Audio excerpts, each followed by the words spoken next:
guys, we're back with another book today from the library. We are. And you know what? I was just thinking it would be nice to get some feedback. We're not getting very much feedback or anything, comments or anything. So let us know what you think, what we could do better, what books you'd like us to read about, what you think sucks, what you think is working. Let us know, okay? We would really appreciate it. Anyway, let's go. Let's read this book. Like Helena said, it is from the library. It is called The Mermaids of Jamaica. And here it says, your small everyday actions can inspire great revolutions. This is written by Claudia Belante and illustrated by Hurikita. She only has one name, which is always a cool person when they only have one name. There's fish and Jamaican flags. The Mermaids of Jamaica. Here we go again. The Mermaids of Jamaica.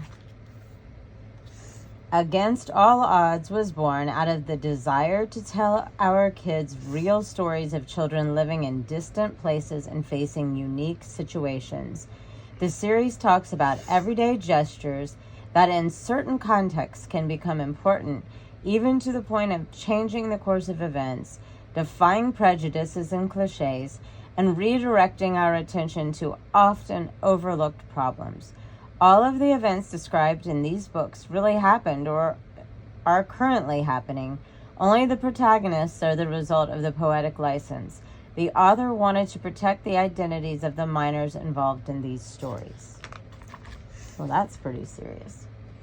There is an island in the heart of the Caribbean covered by lush jungle and surrounded by an ocean full of fish and corals. On this island, the houses are colorful and there are large collective taxi loads of people. Do you know who's from Jamaica? No. Bob Marley. Oh my goodness. A radio is always playing songs that say, sun is shining, the weather is sweet, or one love, one heart, let's get together and feel alright. That's Bob Marley. It's Jamaica, the island of Bob Marley, the reggae singer with long dreadlocks, and the island where a group of young mermaids live. They have the names of warriors like Katana, which means house, or Kamoya, judge, but they did not come out of a fairy tale. They are not the daughters of Poseidon. They do not dwell at the bottom of the sea, and they do not have long tails covered in scales. Because Katana and Kamoya, along with their 8 companions, are normal girls who study and eat ice cream, but they're also capable of something rare and wonderful, spinning around in the water like butterflies in the sky.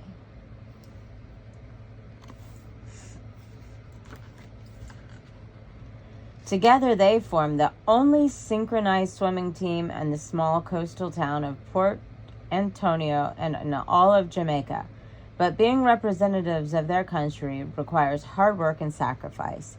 Every day after school, when the bell rings to mark the end of classes, the girls close their books and run to the top of the hill. Once there, they dive like dolphins into the crystal clear water of a pool with infinity views.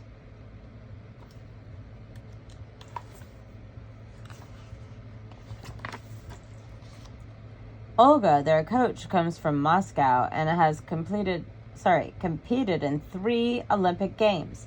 Winning 2 gold medals, she is tall, blonde, and seemingly strict, but she has a tender smile that lights up her face every time her young swimmers nail their choreography. She started swimming as a child. Her mother would accompany her to the pool and urge her to do better. She was brought up firmly and harshly, but when she arrived in Jamaica and met her students, she realized she needed a different strategy to earn their trust. In Jamaica, there are rivers, waterfalls, and beaches everywhere. But some people are afraid of the sea, and not everyone has learned to swim. Olga's first student was Jamalia, a girl who always went to watch her mother's swim classes. She stared at the water, delighted, until one day Olga suggested that she try synchronized swimming, and she fell in love with the discipline. Little by little, other girls from the town started to feel curious about what Jamalia was doing, and a team was formed. Olga requires commitment and concentration from the girls because a great adventure awaits them. This summer, they will go to China for 2 months with qualified trainers at their disposal to learn from and improve their skills. It is a unique opportunity that could change their future, and they must be ready for it. Some of the older students who attended the previous year said it was very hard and they didn't have a moment to rest, but they also talked about trying new foods and seeing new sights. The little ones are excited, and some have even learned to count in Chinese. Calcia, in particular, is very happy. She always loved the ballet called Swan Lake and will finally get classical dance training in China. Olga's students are between 7 and 18 years old. The oldest one takes care of the younger ones, helps them with choreography, and are very strict. The sport has led them to become close friends, and in the locker room they share their dreams and secrets. Water is a Johnny's calling. She loves scuba diving and wants to be a biologist. Julicia wants to be a pilot, but she never goes to the sea because she's afraid of the waves carrying her away. Katana loves the Harry Potter books, and Micah wants to be a math teacher. Kamoya has a beautiful voice like all mermaids and a sweet face. She earned 3rd place in a beauty contest on the same day that she won a synchro competition. That day, she believed anything was possible. It's not easy for a young girl in Jamaica to be able to commit herself fully to a sport. Families are sometimes separated by long distances to find work, and it is hard for working parents to find time to take their daughters to practice. Practice lessons have a price, and it also costs money to get to the pool and back home. As if that weren't difficult enough, many Jamaican women become mothers very young and are forced to give up their ambitions.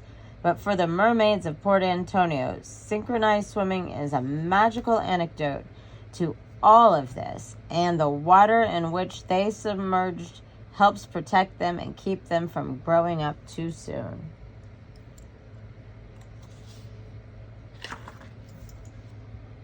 To prepare for the journey to China, Olga has asked the girls to focus on their goals by writing on a blackboard how they plan to achieve them and in how much time. Jourdain wrote that she wanted to learn to control her nerves and anxiety so that she can perform her favorite moves flawlessly. It's called Barracuda, and it requires going from a horizontal position to a vertical one with legs stretched out like spaghetti. Noyoka has promised that she'll watch more videos of choreography and will work to improve her endurance. Nishtoi will eat more fruits and vegetables and dreams of winning a gold medal. Since they started training, Olga tries to get the girls to participate in as many competitions as possible and organizes shows at the hotels on the island where the crowds always watch in astonishment. On those occasions, they wear bright, colorful bathing suits and get to choose the soundtrack for their choreographies. The girls' parents trust Olga and are convinced that swimming is teaching their daughters discipline and the importance of helping each other in times of need.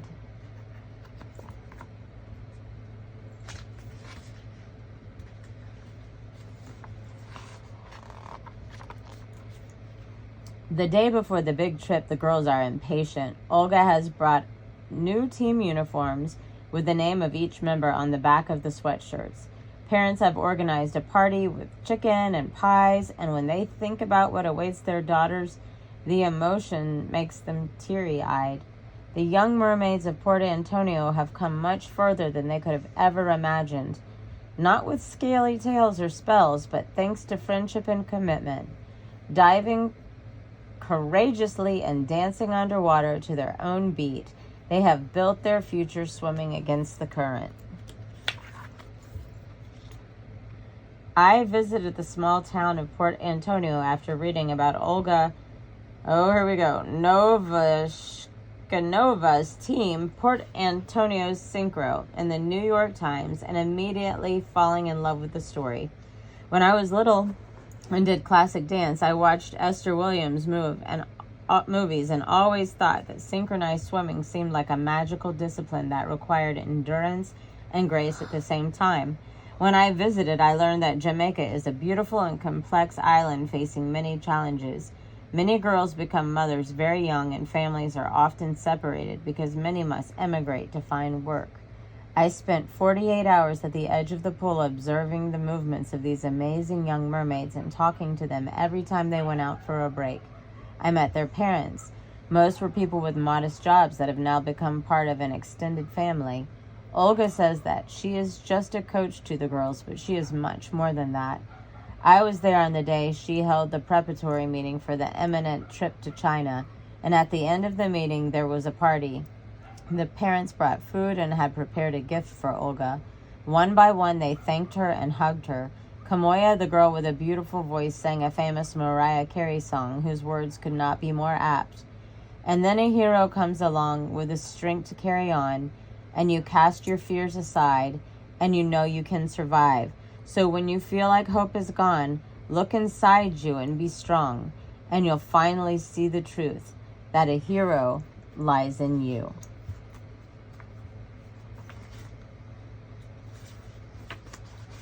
The end.